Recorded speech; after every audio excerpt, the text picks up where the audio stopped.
Gente, o assunto mais saboroso que eu já encarei e vou ter que encarar hoje. Vamos lá, falar sobre matemática financeira. Outra coisa que. Não, matemática financeira não, matemática básica, tá? Mas a gente vai usar matemática básica para poder falar de finanças pessoais. Então, uma coisa que não tem como evitar, entendeu? Muito bem. Eu vou dar um exemplo de como isso é uma das explicações pelas quais as pessoas dizem assim: poxa, meu orçamento não deu para esse mês, estourou o orçamento, não consegui fazer até o fim, ficou faltando dinheiro. Vou dar um exemplo bobinho, mas ele vai funcionar para a gente entender. Imagina que você tem dois produtos que você normalmente poderia comprar no supermercado ou em qualquer lugar e você usa um por mês. Esse um produto aqui, ele custa R$1,50. Tá? Ele te serve bem, ele é um bom produto, você já vem comprando, é uma marca boa, enfim. E esse aqui, ele normalmente custa R$1,70.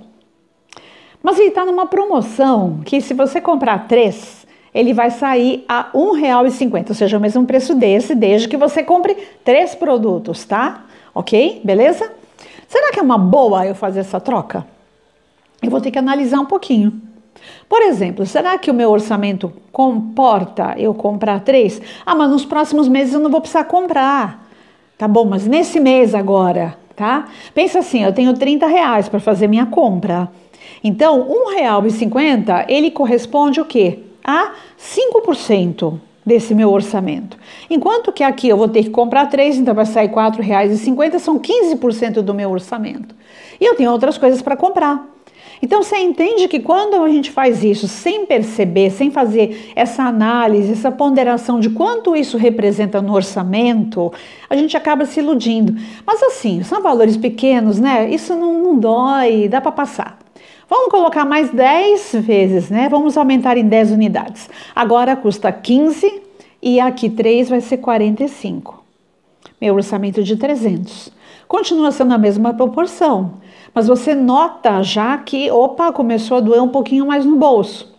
Vamos aumentar mais 10? Então vamos fazer o seguinte, agora aqui, isso aqui custa R$150. E aqui pode cada um custar o mesmo valor, desde que eu compre 3. Será que cabe no meu orçamento? Qual é a porcentagem que isso representa? Então, leve em conta sempre isso quando você vai fazer uma análise que vale tanto para 2 produtinhos quaisquer, como para ações que você vai escolher, como para investimentos que você vai fazer. E mais do que tudo, eu digo que são as compras que você vai realizar ao longo de um período de tempo. Porque é o seguinte, gente, a dívida ela não nasceu de um dia para o outro.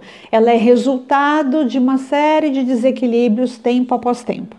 Então aí é muito importante que você conheça e consiga trabalhar um pouquinho com essas 4 operações de soma, subtração, multiplicação e divisão, que elas são a base da porcentagem. E essa porcentagem vai te acompanhar. Se você tiver dificuldade, eu sugiro que você tenha uma calculadora, não diga do celular, uma calculadora simples mesmo, para você começar a se familiarizar com perceber o quanto algo representa no seu orçamento.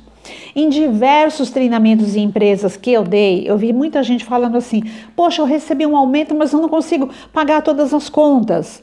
E aí eu sentava com a pessoa, ela trazia para mim o que ela gastou, tudo mais, eu falava: olha, isso aqui está representando 25% da sua renda líquida.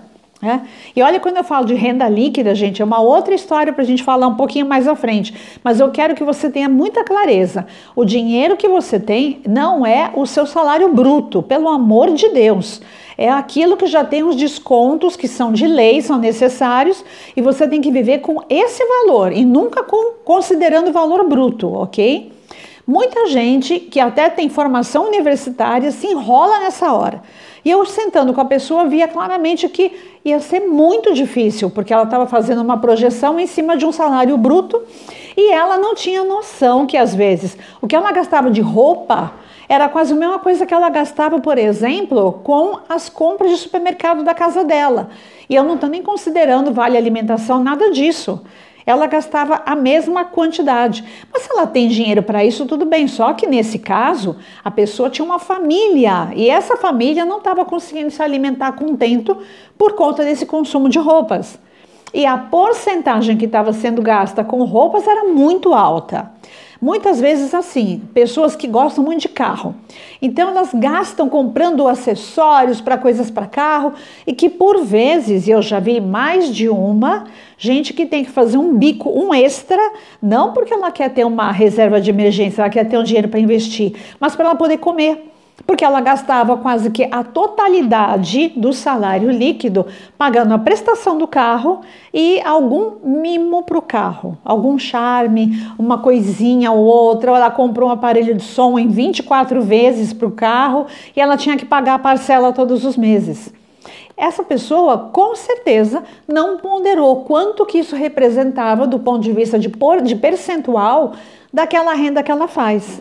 Então, é fundamental que você se familiarize um pouco com matemática. Eu não estou pedindo muito, gente, eu volto a falar. Não é para você precisar dominar cálculos complexos, números complexos, seria bom, mas não chegue nesse nível, não precisa. E menos ainda logaritmos, embora os logaritmos sejam a base de cálculo de juros, tá? Quando a gente vai colocar aquele valor para saber quanto vai dar a parcela, aquilo é um log que está sendo feito.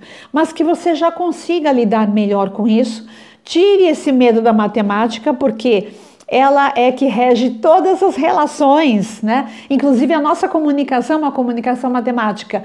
Então é preciso que a gente entenda um pouquinho mais. Eu sugiro que você dê um pouquinho mais de carinho com relação aos números na sua vida. E semana que vem a gente vai falar desses tópicos que eu já abri um pouquinho sobre questões que envolvem dívidas. Por que que as pessoas se endividam tanto e tão rapidamente? E quando percebem, já virou uma bola de neve. Até mais.